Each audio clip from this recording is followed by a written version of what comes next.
भाइयों के लिए भी है। अगर संसार में नाचने से बचना है तो आप यहां गोविंद के दरबार में नाचिए,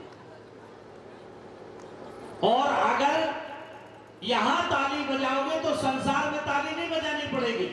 अब संसार में ताली कौन बजाता है, जरा गौर करो, आगे नहीं बोलूंगा, समझदार हो। संसार में ताली कौन बजाता है?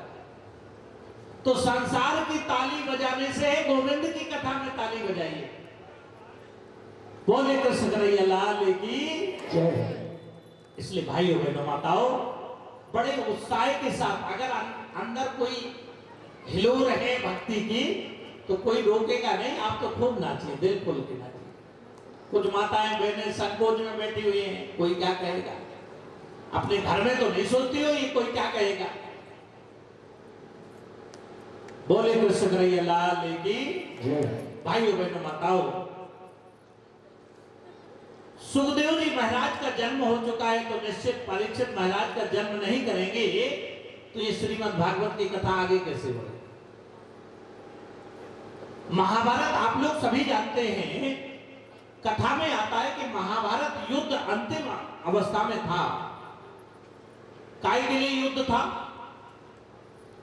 ध्यान देना, जब भाई की जायदाद एक भाई हड़पना चाहे तो समझो महाभारत होता है, और एक भाई के लिए जो अपनी भी जायदाद छोड़ दे तो समझो रामायण शुरू हो जाती।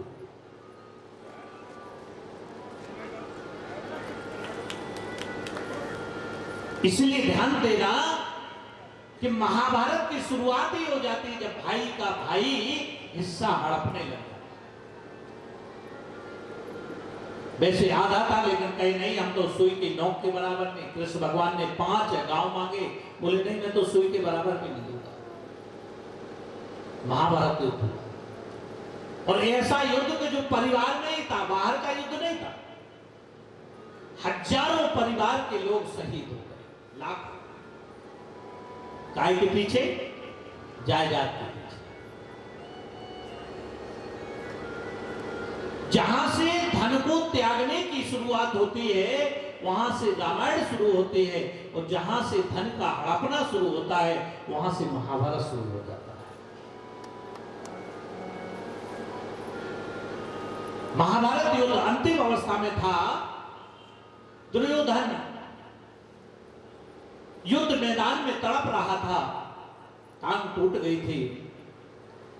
अश्वत्थामा पास में आया, बोले मित्र अगर आप कहो तो मैं 1 घंटे के अंदर 5 पांडवों के सिर ला सकता। दुर्योधन ने कहा कि इससे बढ़िया और क्या, मेरे जीवन की इच्छा पूरी हो जाएगी।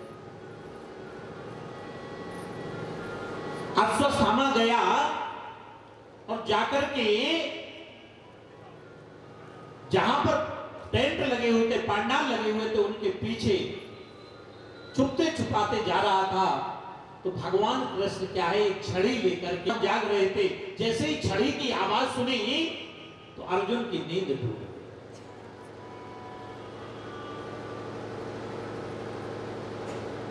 अर्जुन जैसे ही उठ के आया तो भगवान कृष्ण कहते अर्जुन तुम सो रहे हो? बोले महाराज क्या करें, जिसका रक्षक आप जैसा हो, जिसके लिए आप जग रहे हो, तो मुझे तो सोने के अलावा और क्या होगा, मुझे सोना ही चाहिए। क्योंकि मैंने अपने जीवन की सारी भागदौड़ आपके हाथ में सौंप दी, और संसार में चैन की नींद से वही सोता है। जो गरीब होता है वो भी रोता है, जो अमीर होता है वो भी रोता है, और जो मोहन के करीब होता है वो चैन की नींद से सोता है। जो गोविंद के करीब होता है वो चैन की नींद से सोता है। बोले महाराज मुझे तो सोने के अलावा और क्या करना है? बोले नहीं, 5 पांडवों को उठाया, कितना भी लोग मारने का प्रयास करें, लेकिन कहा है कि जाको राखे साया कि मार सके न कोई, और बाल न बांका कर सके जो जग बेरी हो। कोई मार नहीं सकता है। जाको राखे साइया मार सके ना कोई। भगवान कृष्ण ने पांचों पांडवों को उठाया और जमुना किनारे घुमाने के लिए ले गए। युधिष्ठिर बोले, कन्हैया तुम्हारी बात समझ में नहीं आती मेरी कविता। बताओ, युद्ध समाप्त हो गया है और जैसे तैसे तो आज बहुत दिनों के बाद सोने को मिला और आपने आधी रात में जगा दिया। बोले कोई बात नहीं, चलो युधिष्ठिर जमुना किनारे चलते, हम देखें युद्ध में हमने क्या खोया और क्या पाया। इधर द्रौपदी ने पांचों पांडवों के पुत्रों को उनकी सैन्य सैया पर लिटा दिया। अश्वत्थामा आया और पांचों पांडवों के पुत्रों को सिर काटा और लेकर के दुर्योधन के पास पहुंचा। दुर्योधन पहले तो बड़ा प्रसन्न हुआ और उसने कहा लाओ मैं इन सिरों को देखें। और जैसे ही उसने सिर को पकड़ा और सिर को दबाया तो ऐसे फूट गए जैसे कोई एक कद्दू टूट जाता। बोले पांचों पांडवों के सिर नहीं है।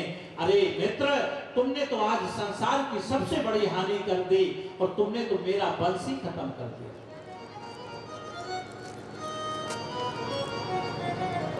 और रोने लगा और वो इसको श्राप था कि जब तू हंसेगा और रोएगा, दोनों क्रियाएं साथ में करेंगे तो तेरी मृत्यु आ जाएगी और दुर्योधन के प्राण अंत हो गए।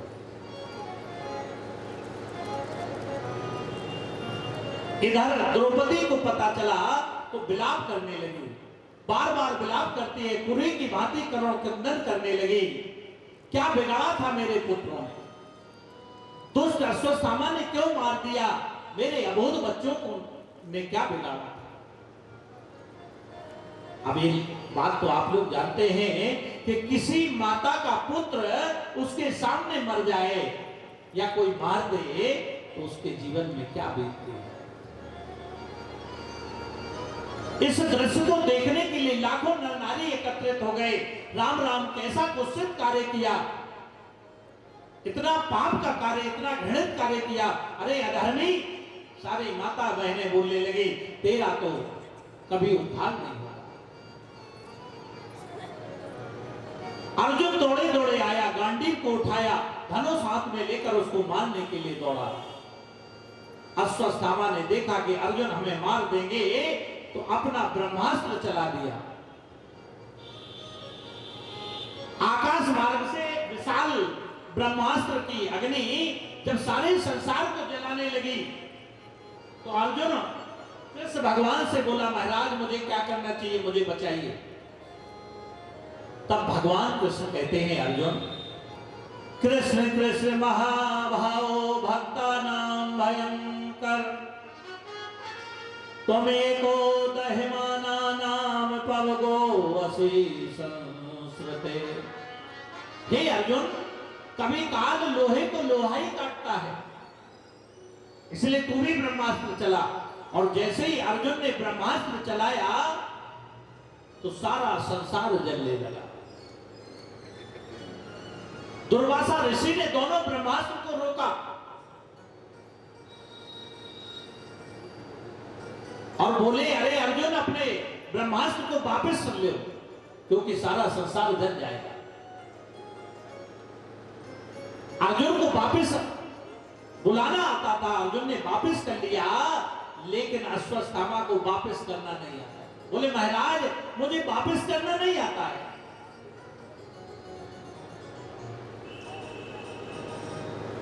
अब उसने मन में सोचा,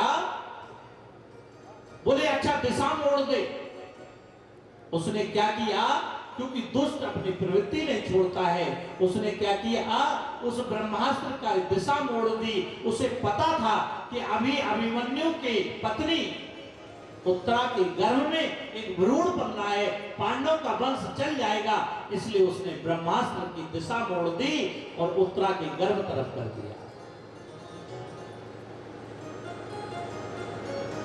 उधर उत्तरा तड़पने लगी, चिल्लाने लगी, बिलखने लगी और कह रही, हे गोविंद पाहि पाहि महायोगिन देव देव जगत पते नान्यम तद्भयम पसे यत्र मृत्यु परस परम। हे गोविंद मेरे प्राणों की रक्षा करिए, ये ब्रह्मास्त्र मुझे जलाकर भस्म कर देगा। यदि ये बालक नष्ट हो गया ना तो पांडव के वंश समाप्त हो जाएगा। हे प्रभु मेरी रक्षा करिए। बेटा तुम एक क्षण के लिए भी चिंता मत करो। जब सच्चे भाव से भगवान को पुकारते हैं तो भगवान मदद जरूर करते। बोले बेटा तुम चिंता मत करो। और भगवान ने क्या किया? भगवान ने एक बोले आंखें बंद करो, गर्भ में एक अंगूठे के रूप में प्रविष्ट हो गए और उसके प्राण रक्षा करके और गोविंद बाहर निकल आए। बोले कृष्ण कन्हैया लाल की। उत्तरा का सारा कष्ट दूर हो गया। इधर अश्वत्थामा को ला करके उसको दंड देने के लिए खड़ा किया गया। द्रौपदी हाथ जोड़कर बोलती है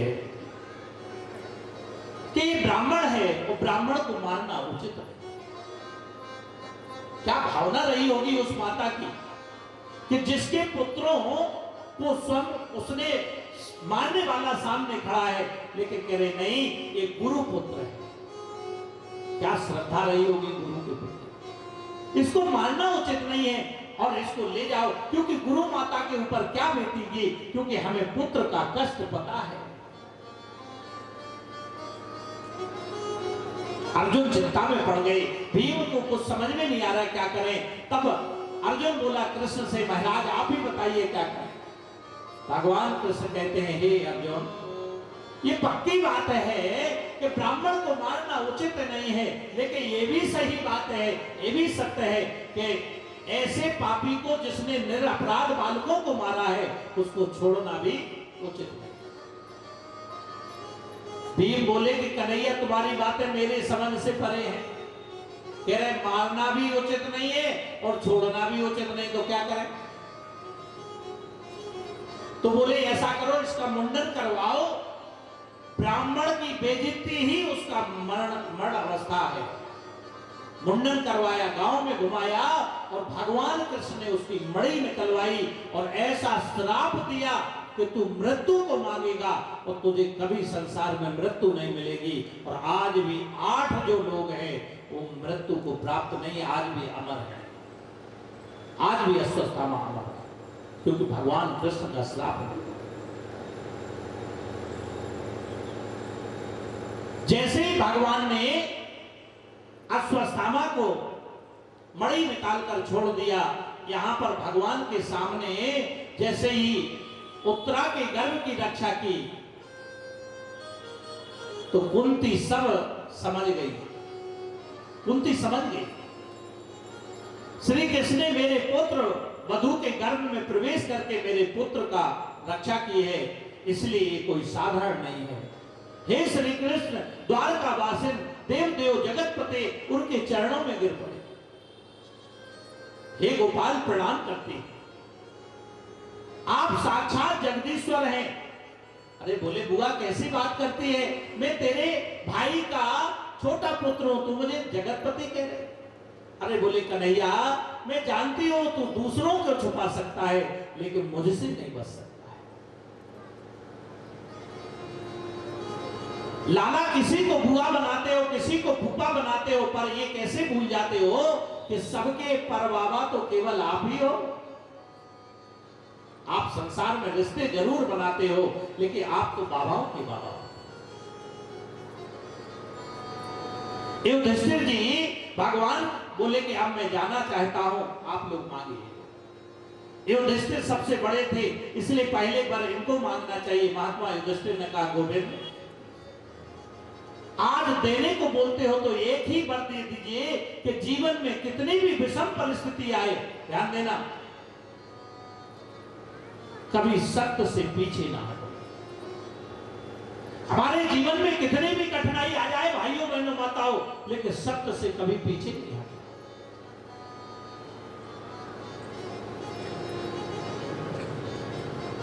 एक ही चीज दीजिए गोविंद कि मैं सत्य को कभी ना छोड़ूं। भीमसेन ने कहा गोपाल मेरी तो वैसे भी बड़ी बदनामी है, लोग मुझे केवल भोजन भट्ट के नाम से जानते हैं, इसलिए ऐसी आशीर्वाद दीजिए कि उठते बैठते सोते हंसते खाते पीते प्रत्येक परिस्थिति में तुम्हारी याद आती है। हे प्रभु, अर्जुन ने कहा मैंने तो आपको अपना गुरु माना है और विचार मेरे मन में से कभी ना जाए, ये भाव कभी ना हटे कि मैं आपका शिष्य हूं और आप मेरे गुरु हो। ध्यान देना, कभी भी अगर गुरु के पास जाइए या भगवान के पास जाइए, जिसने आपने जिसको जिस रूप में देखा है उससे यही मांगिए कि हे प्रभु मेरा भाव आपके प्रति कभी कम ना हो। सबने सब कुछ मांगा। द्रौपदी ने कहा कि जिस प्रकार से सखा भाव में आप मेरे हर समय रहे, मुझे जब आवश्यकता पड़े वैसे ही सखा धर्म निभाते रहे। लेकिन ध्यान देना, भगवान साक्षात खड़ा है। कुंती जानती है और जैसे ही कुंती से कहा बुआ तू भी मांग, कुंती क्या मांगी? सबने सब कुछ मांगा, लेकिन कुंती क्या मांग रही है? साड़ी का पल्लू फैलाया। बोले हे गोविंद अगर तू देना चाहता है एक रस तो संसार के सारे दुख मेरी झोली में डाल। आश्चर्य की बात है कि भगवान से लोग धन मांगते हैं, पुत्र मांगते हैं, लेकिन कुंती देखिए वो जानती है ये परमात्मा है, ये त्रिलोक का स्वामी है, लेकिन क्या मांग रही है? विपदा संतु न सस्व तत्र तत्र जगत गुरु भक्तो दर्शनम यत सत्याद पुनर्भवम न दर्शनम। मेरे जीवन में विपत्ति पर विपत्ति आती रहे, हे गोविंद एक ही चीज दो कि मैं जीवन में कष्ट पे कष्ट आते रहे। भगवान रोने लगे। बोले बुआ तू कष्ट क्यों मांग रही है? अरे जैसे तैसे तो सारे जीवन कष्ट भोगा। मथुरा में सूरसेन के घर जल लेने के बाद ही इनको कुंती भोज राजा ने पाला। जन्म कहीं लिया, पालना कहीं हुई। कुंती नाम रख दिया, इनका जन्म कहीं हुआ, पालना दूसरे घर में। कुंती का अगर आप चरित्र देखें, किशोरा अवस्था को कुंती ने पार किया तो विवाह हो गया, लेकिन विवाह तो हुआ, लेकिन ऐसे पुरुष से विवाह हुआ जिसको जो श्राप था, उसके कभी पति का सुख नहीं। सारे जीवन है बुआ तूने कष्ट सहे और आज भी दुख मांग रही है, क्या हो गया बुआ तुझे? आज भगवान भी रोने लगे। तो कुंती रोकर के कहती है कन्हैया मैं जानती हूं तू मेरा भतीजा नहीं है, तू गोविंद है, और जब तक मेरे जीवन में दुख आया, मेरे पुत्रों पे आपत्ति पड़ी, तब तू साथ में खड़ा था। ऐसे राज्य को लेकर मैं क्या करूंगी, ऐसे सुख को लेकर मैं क्या करूंगी कि तुम मुझसे दूर जा रहा।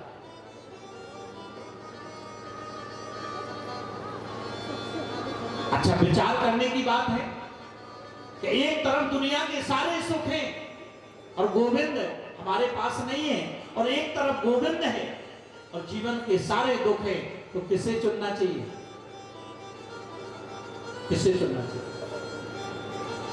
लेकिन चुनते किसे? कलिकाल का जो जीव है वो किसे चुन रहा है? गोविंद मिले तो ना मिले कोई बात नहीं, सुख मिल जाना चाहिए। लेकिन कुंती क्या चुन रही है कि दुनिया के सारे दुख डाल देंगे, कि सुख के माथे सिल पड़े जो नाम हृदय से जाए, और बलहारी व दुख दुख की, जो पल पल नाम जपाए। हे कन्हैया, जब मेरे जीवन पे दुख आया, लाक्षागृह में दुख आया, तू मेरे साथ था। वनवास काल में तू मेरे साथ था। इतनी बड़ी सेना से लड़ाई में तू मेरे साथ था, क्योंकि दुख था। ध्यान देना भाइयों बहनों माताओं, दुख में ही व्यक्ति सरल होता है। अगर जीवन में दुख ना आए ना, तो सुख की अनुभूति नहीं होती है।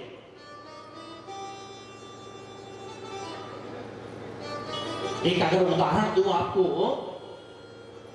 तो जो चमड़े के जूते बनते हैं, इनमें रंग कब चढ़ता है? जब इनको गलाया जाता है। जब एक पानी में इनको गला दिया जाता है, तब इनमें लाल पीला नीला रंग चढ़ता है। उसी प्रकार जब तक इस हृदय रूपी चमड़े को गलाओगे नहीं, और ये हृदय दुख में ही गलता है। सुख में, दुख में ही सुमरण होता है कि दुख में सुमरण सब करे, सुख में करे न कोई। और जो सुख में सुमरण करे, सो दुख काहे को हो। संसार के सारे दुख मांग रहे। बोले कन्हैया, आज जब सुख आया तो तू मुझसे दूर जा रहा है, ऐसे सुख को लेकर मैं क्या करूं?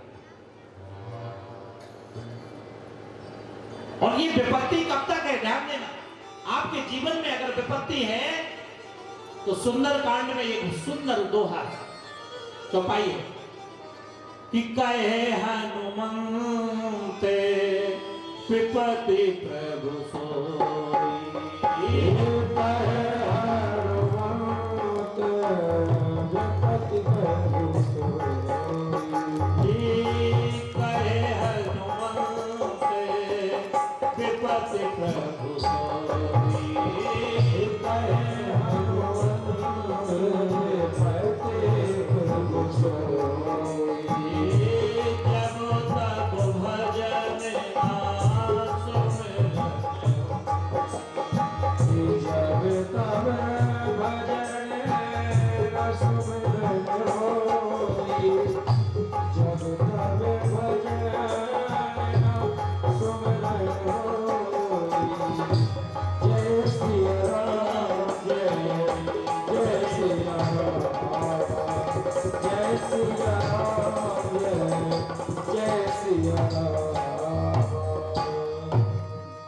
हनुमंत विपत्ति प्रभु सोई।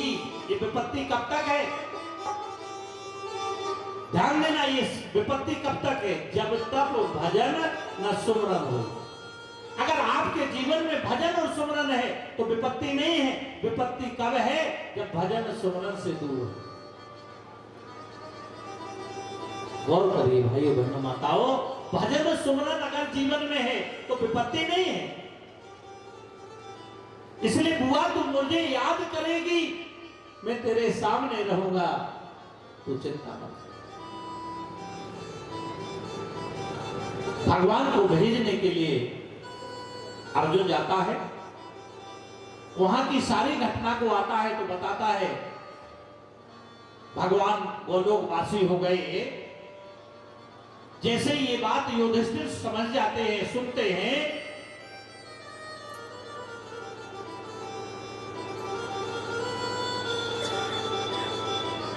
उसके पहले, जाने के पहले भीष्म पितामह का उद्धार करके जाता।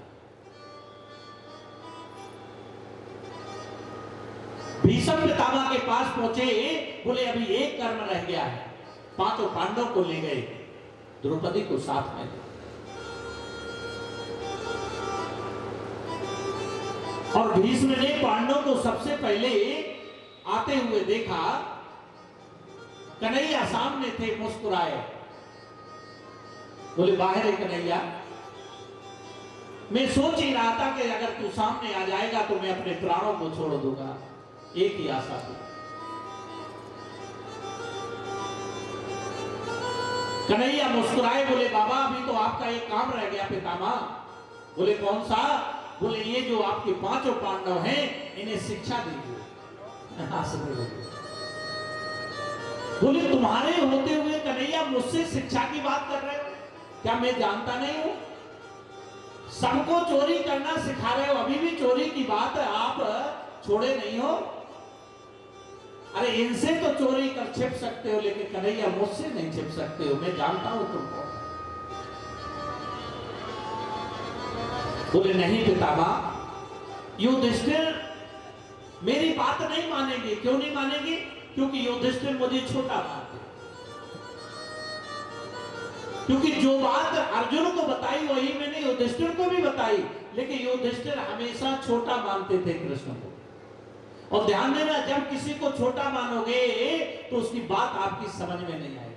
अरे ये तो हमसे छोटा है। इसलिए पितामह आप इनको राज्य चलाने का संस्कार सिखाइए।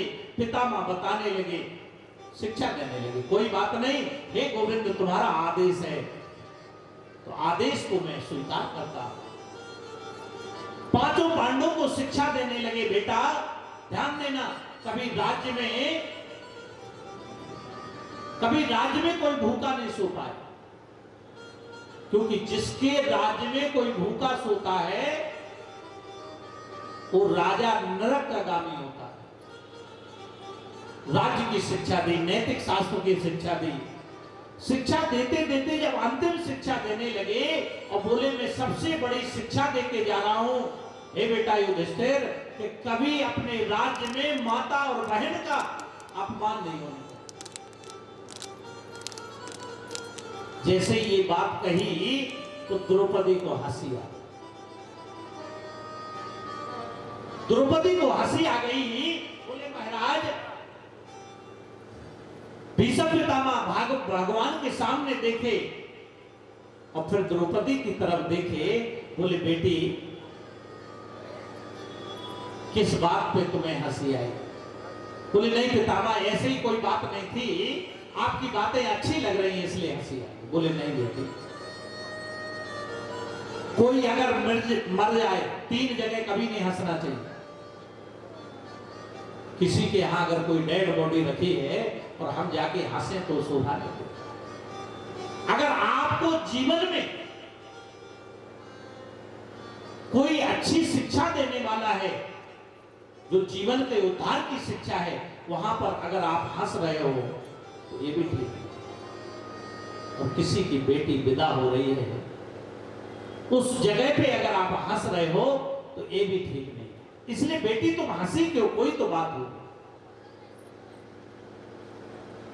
बोले पितामह तो बात ऐसी है कि जो ज्ञान आज आप पांडवों को दे रहे हो, उस दिन ये ज्ञान कहां गया था कि किसी माता बहन का अपमान नहीं होना चाहिए। रोने लगे भीष्म पितामह। भीष्म पितामह बोले बेटी मैं तुझे एक कहानी सुनाता। राजा शिवी थे, सतयुग में राजा शिवी थे, जो सूर्य वंश के राजा थे। शिवी के राज्य में एक ब्राह्मण रहता था। वो ब्राह्मण अपनी बेटी का विवाह करना चाहता था। उसने सोना दिया, एक जो सोना बनाने वाला, जेवर बनाने वाला था, उसके लिए दे आया। उसने क्या किया, सोना रख लिया और पीतल के जेवर बना के दिए। ब्राह्मण की बेटी जब ससुराल पहुंची तो ससुराल वालों ने जब देखा कि इन्होंने हमें बेवकूफ बनाया है और मेरे साथ धोखा किया है और इन्होंने तो पीतल के जेवर दे दिए, तो उस बेटी को उन्हीं जेवरों के साथ वापस कर दिया।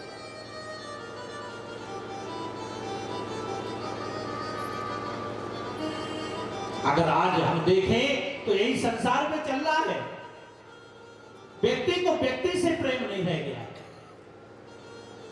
जो माता पिता अपने बच्चियों को 22 साल 25 साल लाड़ दुलार से पालते हैं, लेकिन जब वो ससुराल जाती हैं तो ससुराल के लोगों को उस बच्ची से प्रेम नहीं होता है, उसकी जायदाद से प्रेम होता है।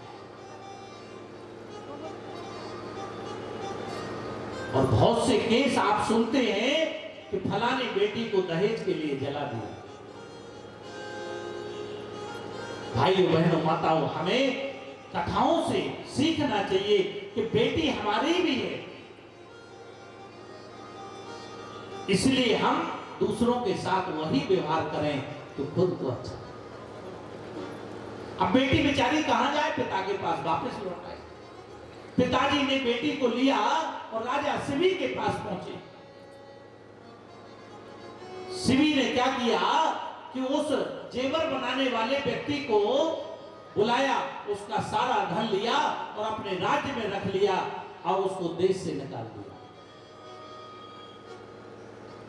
एक दिन राजा शिवी के राज्य में एक परमहंस आए। परमहंस जो संसार से, माया से परे थे। उनके लिए बढ़िया भोजन करवाया गया और जैसे ही उन्होंने भोजन किया तो रानी का जो हार था वहीं अलमारी में रखा हुआ था, उस हार को परमहंस ने अपने कमंडल में डाल लिया और जंगल के लिए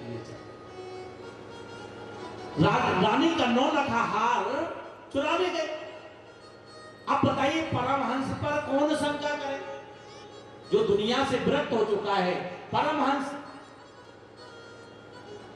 सारे राज्य में ये खबर फैल गई कि आखिर रानी का हार कहां गया, किसने चुराया।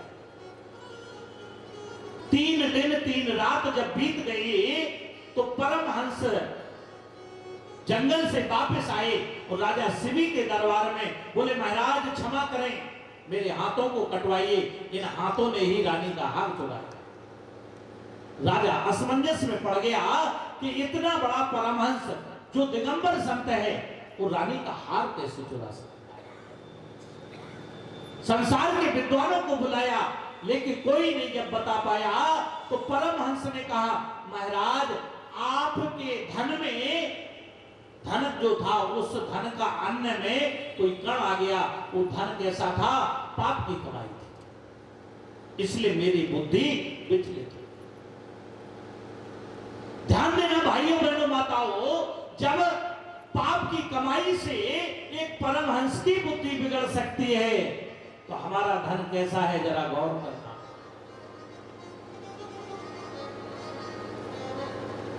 भीष्म पितामह बोले, बेटी जब एक परमहंस की बुद्धि बिगड़ सकती है तो हम तो अत्याचारी युवराज दुर्योधन का अन्न खाते थे, इसलिए हमारी बुद्धि भी भ्रष्ट हो गई थी।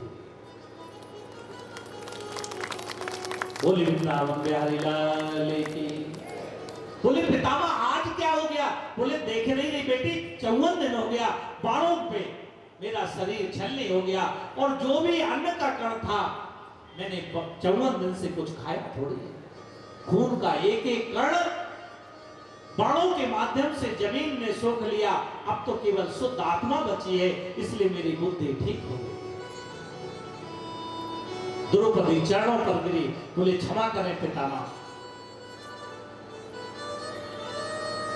भगवान कृष्ण के सामने देख करके बोले, महाराज अब मुझे आज्ञा दीजिए, मैं जाना चाहता हूं। अब मेरा समय पूरा हो गया है, अब मुझे जाने की आज्ञा दी। भीष्म पितामह आज नेत्रों से जल की धारा बहने लगी। इसलिए नहीं रो रहे हैं कि संसार से जा रहे हैं, इसलिए नहीं रो रहे हैं कि मेरा परिवार समाप्त हो गया है। रो किस लिए रहे हैं? खुशी के आंसू बह रहे हैं कि आज वो त्रिलोकीनाथ मेरे सामने खड़ा है और मैं उसके सामने अपने प्राणों को त्याग। कि देहांत काले तुम सामने हो, मुरली बजाते मन को लुभाते, यह गीत गाकर तननाथ त्यागो, गोविंद दामोदर माधवेति। श्री कृष्ण गोविंद हरे मुरारी, हे नाथ नारायण वासुदेव। श्री कृष्ण गोविंद बड़े भाव से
बहुभुज रूप में श्वेत आत्मा थी हो तो, और भगवान कृष्ण में एक ही कार्य हो गए।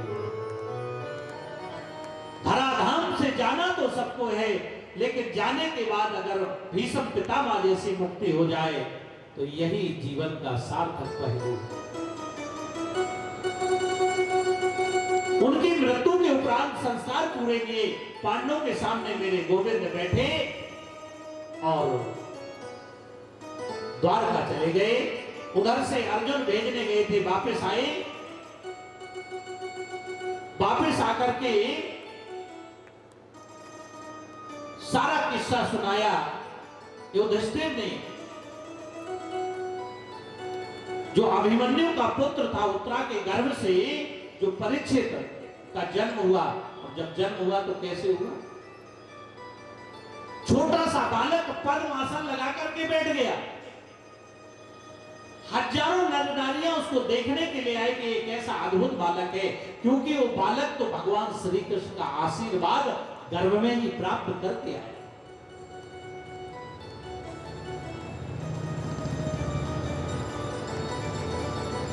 परीक्षित को राज्य देकर के और पांचों पांडव स्वर्ग आरोहण के लिए चले गए।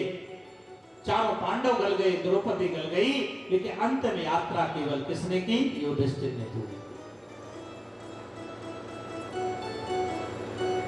बहुत दिन तक राजा परीक्षित ने शासन किया। एक दिन राजा परीक्षित को लगा कि चलो अपने शस्त्रागाह में चलें, जहां पर हजारों अस्त्र शस्त्र रखे हुए थे।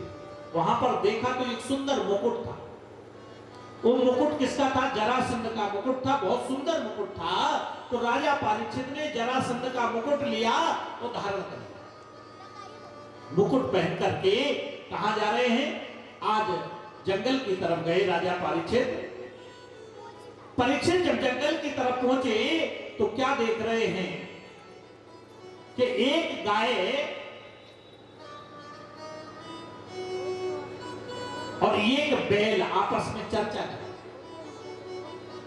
लेकिन बैल कैसा है? जिसके 3 पैर कटे हुए। वो गाय कह रही, भैया मैं तो इस संसार से ऊब गई हूं, यहां अधर्म हो गया है, अब तो ये भार हमसे सहन नहीं होगा। राजा परीक्षित एक वृक्ष के पीछे खड़े खड़े ये सुन रहे थे, देख रहे थे।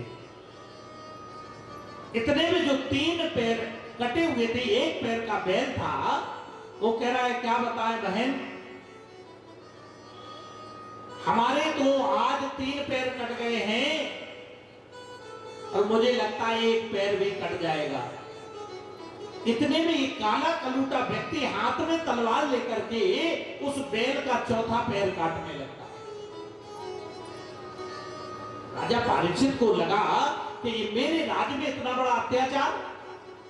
राजा परीक्षित सामने आए और म्यान से तलवार निकाली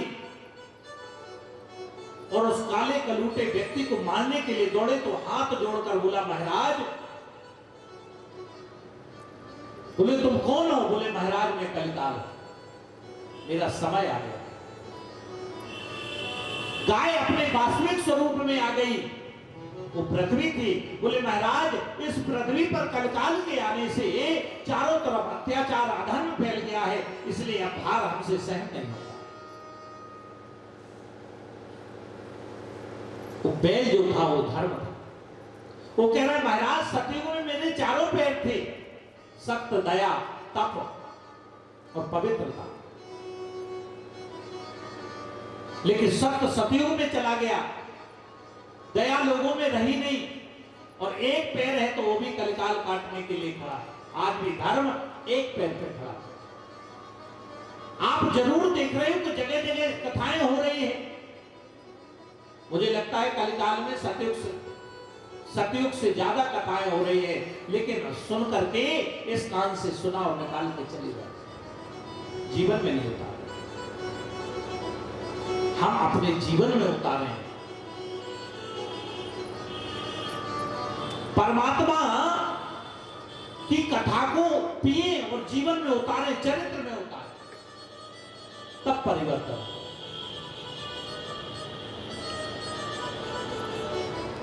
बोले तुम मेरे राज्य में प्रवेश करने की हिम्मत कैसे हुई?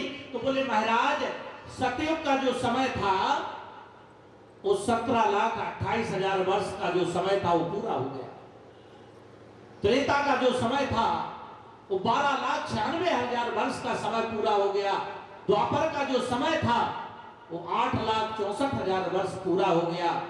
और जो कलिकाल है मेरा समय आ गया, मेरा समय 4,32,000। क्योंकि ब्रह्मा की बनाई हुई सृष्टि में सबको उम्र मिली हुई है, अब मेरी उम्र आ गई है, मेरा रहने का ठिकाना बताए। बोले नहीं, आप मेरे राज्य में नहीं रह सकते, क्योंकि कलिकाल जहां प्रवेश करता है वहां तो अत्याचार, अनाचार, दुराचार बढ़ जाता है, इसलिए तुम मेरे राज्य में नहीं रह सकते। अच्छा, कलिकाल के लक्षण क्या है? ऐसा नहीं कि कलिकाल दिखेगा, लक्षण क्या है? तो तुलसीदास जी ने कलिकाल महिमा में कुछ लक्षण बताए।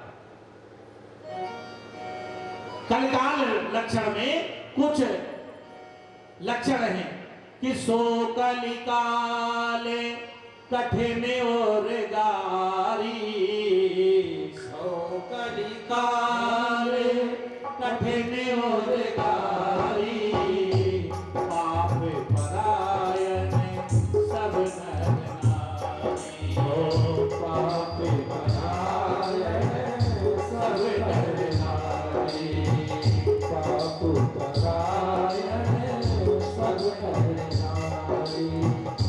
स्मरण धर्म नहीं आश्रम चारी, स्मरण धर्म नहीं आश्रम चारी, सुरत विरोध रहते सब नर नारी, सुरत विरोध रहते सब नर नारी। श्री राम जय राम, जय जय राम, श्री राम जय राम, जय जय राम, श्री राम जय राम, जय जय राम, श्री राम जय राम, जय जय राम, श्री राम जय राम, जय जय राम, श्री राम जय राम, जय जय राम, श्री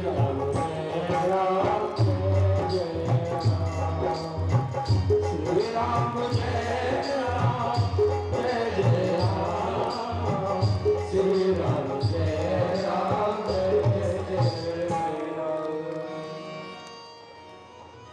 सो कलिकाल कठिन और गारी। राजा परीक्षित हृदय से कांपने लगे कि जब कलिकाल आता है तो कैसा होता है। सो कलिकाल कठिन और गारी, और पाप परायण सब नर नारी। पाप के वशीभूत सारा संसार हो जाएगा। कैसे? कि कलिमल से धर्म सब लोग तो भय सदग्रंथ, और दम्भिन निज मति कल्प कर प्रगट किए बहुबल। दम्भियों ने कलिकाल में अनेक पंथ प्रकट कर दिए, ऐसे ऐसे पंथ कर दिए प्रकट कि कोई कोई तो ऐसे हो गए कि बोले माता पिता के प्रणाम मत करो। इस मंच से नाम लेना उचित नहीं है। कलिमल गिरसे धर्म सब, ये कलिकाल का प्रभाव है। ऐसे ऐसे इस धराधाम पे धर्म के ठेकेदार हो गए हैं तो कह रहे थे माता पिता को प्रणाम मत करो, उनको जलाओ मत। आज उनकी गति क्या है सब लोग जानते हैं। जो कल्प, जो धर्म को धर्मो रक्षति रक्षता, जो धर्म की रक्षा करता है, धर्म उसकी रक्षा करता है, वो जो धर्म के साथ खेलता है, धर्म अग्नि है, अग्नि उसको जला के खाक कर देती है। या तो ऐसे लोग जेल में हैं या रेल में हैं। समझ रहे हो? रेल का मतलब बैठे हुए जाने वाले, या तो जेल में बैठे। परम धर्म नहीं आश्रमचारी, और सुत विरोध सब नर नारी। सुरत का मतलब होता है वेद। वेद के विरुद्ध सारे नर नारी हो जाएंगे। ये कौन कह रहा है? गोस्वामी तुलसीदास। लिख रहे हैं कल का।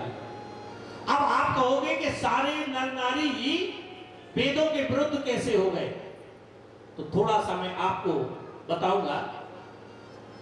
अभी मैंने कथा की शुरुआत में प्रसंग छेड़ा था कि हम कृष्ण की पूजा कर रहे हैं, कृष्ण को मान रहे हैं, लेकिन कृष्ण की नहीं मान रहे। भगति मोर पुराण सुध गाई, जो मेरी भक्ति पुराणों में गाई गई है, वेदों में गाई गई है, उसको कोई नहीं करता है। आज आपको जैसे बताए, शंकर भगवान कह रहे हैं कि दुनिया के लाभ में सारा संसार अटका हुआ है, और जहां सबसे बड़ा लाभ है वहां कोई जाता नहीं। शंकर जी को अगरबत्ती चढ़ाते हैं, जल चढ़ाते हैं, सुबह से उनके लिए दूध धूप दीप सब करते हैं, लेकिन शंकर जी की बात नहीं मानते। आप बताओ, आप अपने पिताजी को माताजी को मानते हो तो, और पिताजी ने कहा बेटा एक लोटा जल दे दो, बोले अभी मुझे टाइम नहीं है, शाम को आएंगे, शाम को देंगे। क्या ये मानना सही है? हम भगवान को मानते हैं लेकिन भगवान की नहीं मानते। भगवान भोलेनाथ क्या कह रहे हैं कि गिरजा संत समागम समन लाभ कछुआन। हे गिरजे, जीवन का सबसे बड़ा लाभ है, सबसे बड़ा लाभ। अच्छा, संसार में आप लोग कोई भी काम करते हो तो लाभ के लिए करते हो कि घाटे के लिए? क्यों माताओं बहन, काय के लिए करते हो? लाभ के लिए। तो लाभ कहां बताया भगवान? अच्छा एक बात बताओ, भगवान शंकर तो सत्य बात कहते हैं कि झूठ कहते हैं? अगर सत्य बात कहते हैं और रामायण में सत्य बात लिखी है, तो सत्य बात की माननी तो नहीं चाहिए ना? माननी चाहिए कि नहीं माननी चाहिए? कब माननी चाहिए? मानव योनि में कि भैंस की योनि में? भाइयों बहनों माताओं, ये अगर सत्य है तो सत्य की मान लीजिए। भगवान भोलेनाथ कहते हैं गिरजा संत समागम। हे गिरजे, सबसे बड़ा जीवन का लाभ है संतों का समागम करना। सब न लाभ कछुआन, और बिन हरि कृपा न हो सो गावहि वेद पुराण। बिन हरि कृपा न हो सो गावहि वेद पुराण। वेद पुराण गा रहे हैं कि अगर लाभ चाहते हो, जीवन में फायदा चाहते हो, जीवन में प्रॉफिट चाहते हो, जीवन को सुखी बनाना चाहते हो, तो संतों का समागम करिए। और आरती में क्या गाते हो? आरती में गाने में कोई कंजूसी नहीं है, गाने के लिए तो हम पहलवान हैं।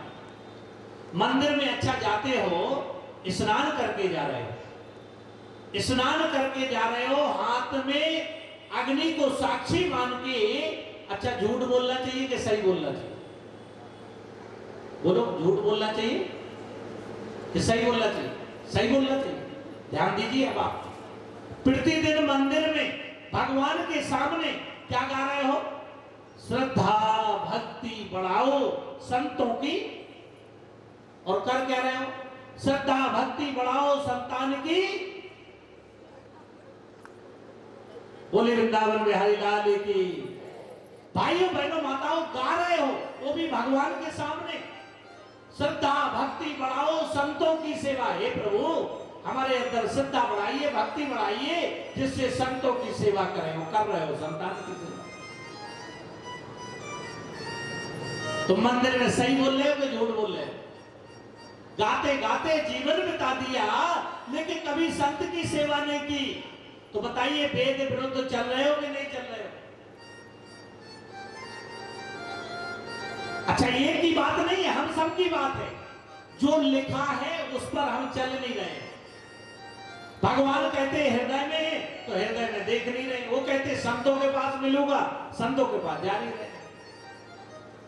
संसार में एक भी कोई शास्त्रों में उदाहरण नहीं बता सकते हो कि बिना संत के भगवान की भक्ति और भगवान मिला।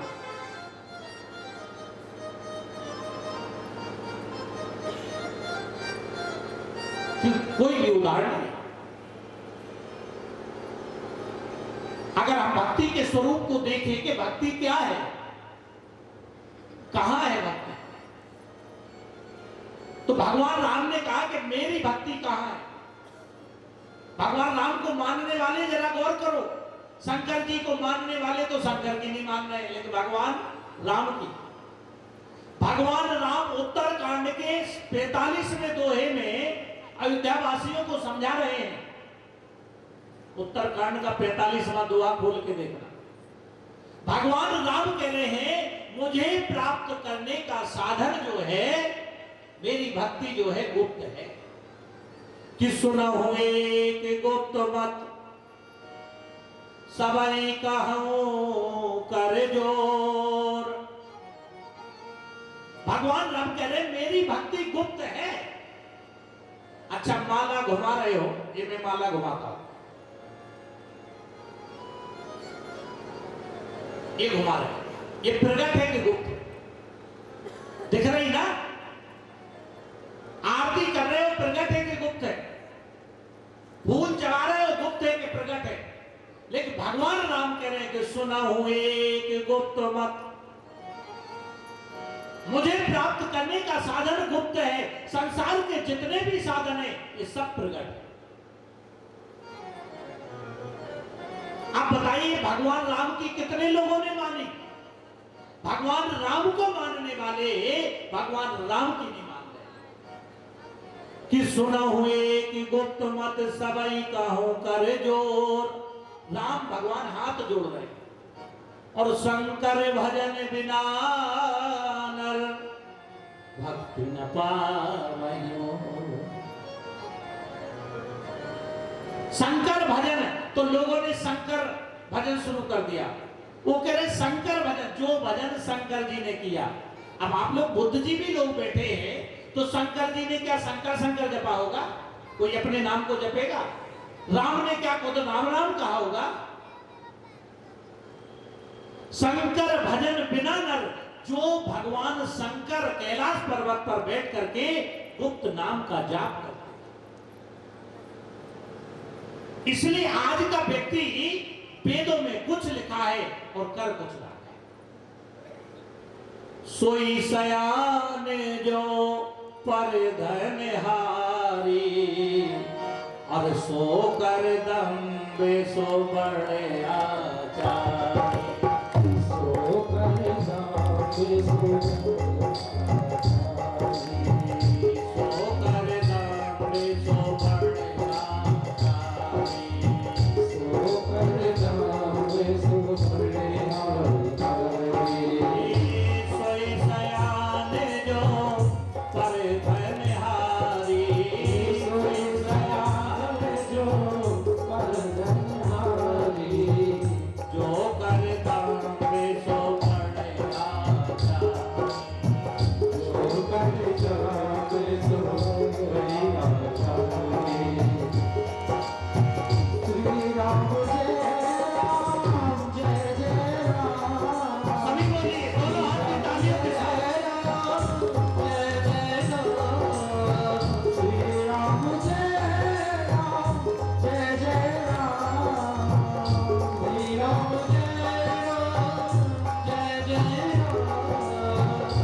कलिकाल का सयाना कौन है?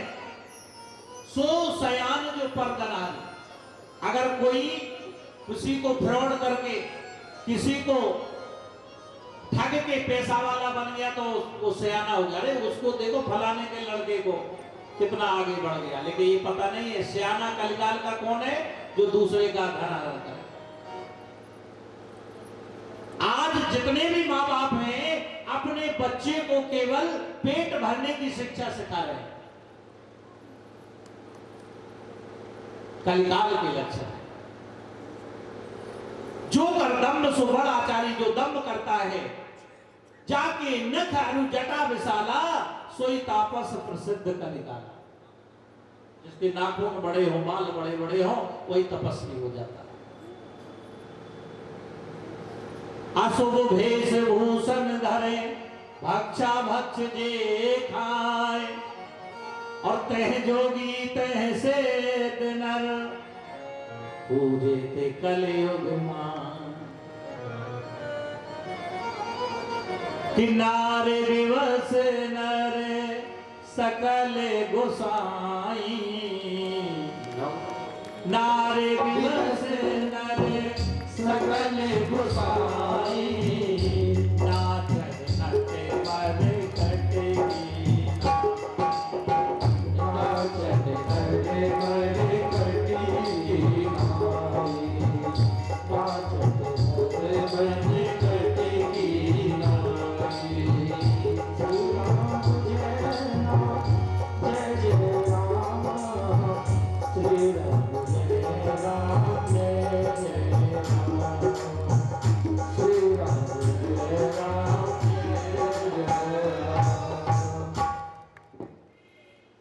नाचे मर्ग आज सारा संसार माया के वशीत होकर, नाचे नट मरकट की नाई। जिस प्रकार बंदर नाचता है, एक नट उसे बांध लेता है काय के वश में, एक मुट्ठी भर चना के वश में बंदर रह जाता है। गुरु से बधेरे अंध कर लेखा, और एक न सुनहि एक नहीं देखा। संसार में गुरुओं की हालत, कलिकाल के गुरुओं की हालत, गुरु से बधिर अंध कर लेखा, और एक न सुना एक न देखा। हरा ही से धन सो के न हरही। कलिकाल के गुरुओं की धन तो हरण करेंगे, लेकिन शोक हरण करने की कोई उनके पास विद्या नहीं।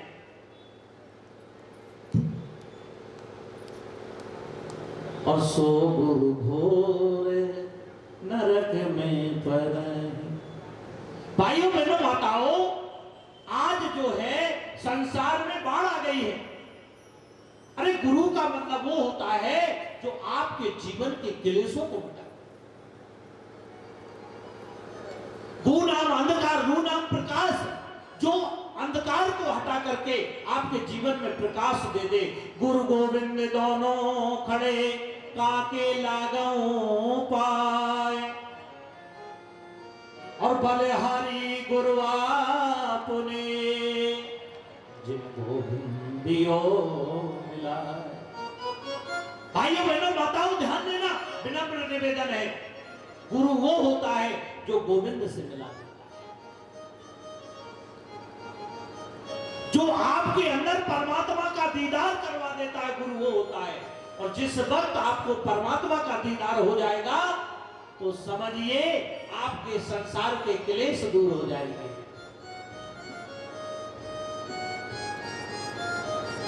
कि भय वरण शंकर कली भिन्न से तू सब लोग, और करहि पाप पावहि दुख, भय रोज शोक वियोग। भाइयों बहनों माताओं, सारे कलिकाल में व्यक्ति उल्टा चलेगा, और अगर किसी से चर्चा करोगे ना, तो यही कहेगा अरे हमसे ज्यादा भक्ति आप हो ही नहीं सकते, जबकि भक्ति की एबीसीडी पता है। भाइयों बहनों माताओं, कृतयुग त्रेता द्वापर पूजा मख अरुजोग, और जो गति होए सुकल हरि, नाम ते पावहि लोग। इतने अवगुण जरूर हैं। राजा परीक्षित बोले आपको नहीं रहने देंगे। कलिकाल का चिंतन करके हाथ में तलवार लेकर बोले, तो हाथ जोड़कर बोला महाराज सावधान, मेरे अंदर अवगुण तो है, लेकिन एक सबसे बड़ा गुण है। समय हो गया क्या? लोग अपना अपना मोबाइल देख रहे हैं। मैं बहुत जल्दी कथा को समाप्त कर, आज की कथा को विराम देता हूं, केवल 5 मिनट और दूंगा। बोले वृंदावन में हरि लाल की जय। अच्छा, हाथ खड़े करो जिनको घर जाना है अभी तुरंत।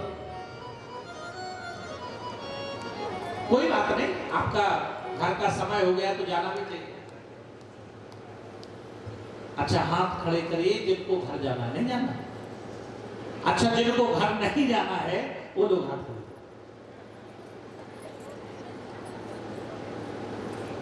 अब दोनों में तो हाथ उठाना ही पड़ेगा किसी ना किसी में। घर जाना है तो उठाओ, या नहीं जाना है तो उठाओ। जिन जिनको जाना है वो लोग हाथ उठाओ। 2 भाई और 3 बहन। कुछ तो माताएं बैठी हैं, उन्हें ज्यादा चिंता है, क्योंकि कुछ हमारी युवा बहनें बैठी, उनको चिंता नहीं है, लेकिन माताओं को ज्यादा चिंता है। जो वृद्ध है घर जाकर के उन्हें माया की ज्यादा पड़ी है। बोले वृंदावन में हरि लाल की। मैं बहुत जल्दी समाप्त कर रहा हूं, आज की कथा विराम लेगी। राजा परीक्षित से जब कलिकाल बोला कि कल युग समझुग आन नहीं जो नर कर विश्वास, और गाय राम गुण गण विमल भव कर नहीं प्रयास। एक सबसे बड़ा गुण है जो सतयुग में ध्यान से नहीं मिलता है, त्रेता में ध्यान से नहीं मिलता है, त्रेता में यज्ञ से नहीं मिलता है, द्वापर में पूजा से नहीं मिलता है, कलिकाल में केवल नाम गाने से मिल जाता है। कलियुग केवल हरि गुण का। इसलिए कलिकाल में भगवान का गुणगान जो करता है राजा परीक्षित का, ये अच्छी बात है। बोले जाओ, तुम्हें रहने के लिए 4 जगह दी, जहां मदपान होता है, जहां वेश्यावृत्ति होती है, जहां जीव हिंसा होती है, और जहां जुआ होता है। 4 जगह नहीं। बोले महाराज इतना भी खराब नहीं, एक अच्छाई तो है। तो बोले जाओ, जहां सोना है, धन है, वहां भी तुम्हारा पास है। अब कलिकाल हंसने लगा, क्योंकि फ्रॉड तो होता ही। बोले ये तो सही बात है कि नाम से लोगों का कल्याण होगा, लेकिन जब मैं मन नाम में लगने दूंगा तब तो। कथा में आते हैं तो नींद लग जाती है, घर में बैठते हैं तो भजन में मन नहीं लगता है। इसलिए कलकाल प्रसन्न हो रहा है कि रहने के लिए जरूर दिया, लेकिन मैं मन नहीं लगने दूंगा। राजा परीक्षित पर आक्रमण किया और उनके मुकुट में जो सोना लगा था उस पर आक्रमण किया, और राजा की बुद्धि भ्रमित हो गई। वो भटक गए और जंगल में समीक ऋषि के आश्रम पहुंचे। उन्होंने समीक ऋषि जो संतों को प्रणाम करता था, उनकी सेवा करता था, उनसे आज पानी मांग रहा है, जल मांग रहा है। 3 बार मांगा उन्होंने, तो ध्यान में बैठे हुए थे। जब नहीं सुना तो उसे अहंकार आ गया, उसने मरा हुआ सर्प और समीक ऋषि के गले में डाल दिया। समीक ऋषि ध्यान में बैठे हुए, राजा परीक्षित अपने घर आ गया, लेकिन 8 वर्ष का बालक श्रृंगी ऋषि बालकों के साथ खेल रहा था। एक बालक ने बताया, तुम्हारे पिता के गले में मरा हुआ सर्प डाल दिया है। तुरंत हाथ में जल लिया और श्राप दे दिया कि यही जो सर्प है तक्षक नाग बन करके और 7वें दिन इसको काटेगा। 8वें दिन इसका, 7वें दिन इसको काट के उतार। हमें जैसे ही श्राप दे दिया और समीक ऋषि की ध्यान अवस्था टूटी, तो बड़े परेशान हो गए। बोले बेटा ये क्या किया तुमने? तो एक राजा को श्राप दे दिया, जो हमारा राजा, राज्य का राजा भगवान की तरह, और ऐसा राजा जो पांडव का पुत्र था, पौत्र था, और जिसने सारे संसार में चारों तरफ धर्म की स्थापना की। राजा परीक्षित घर को गए और उन्होंने मुकुट को उतारा। उतार कर जैसे मुकुट उतारा, कलिकाल दूर पहुंचा और उनकी बुद्धि में थोड़ा थोड़ा बोध हुआ। बोले ये मैंने क्या कर दिया? और तुरंत अपने छोटे पुत्र जन्मेजय को राज्य दिया और अपनी पत्नी को लेकर के जंगल की तरफ बढ़ गए। ये खबर सारे संसार में फैल गई। सारे संत महात्मा जाकर के और शुक्र ताल पर बैठे मुजफ्फरनगर में। आज गंगा किनारे जो स्थान है, राजा परीक्षित वहां बैठे। सुखदेव जी महाराज को बुलाया गया और 7 दिन की कथा प्रारंभ होने लगी और आज की कथा यहाँ पर विराम लेती है। कल आपको कथा में ध्रुव चरित्र और भगवान कपिल का जन्म, देवहूति प्रसंग, प्रहलाद चरित्र, श्रीमद् भागवत के द्वितीय स्कंद की कथा से अष्टम स्कंद तक की कथा आपके बीच में है। भगवान की कृपा से, गोविंद की कृपा से सुनाई जाएगी और उसको आप पान करें, अपने जीवन में उद्धार करें, ज्यादा से ज्यादा लोगों को लेकर आए। आइए एक छोटा सा भजन और उसके बाद आरती होगी। बोले कृष्ण कन्हैया लाल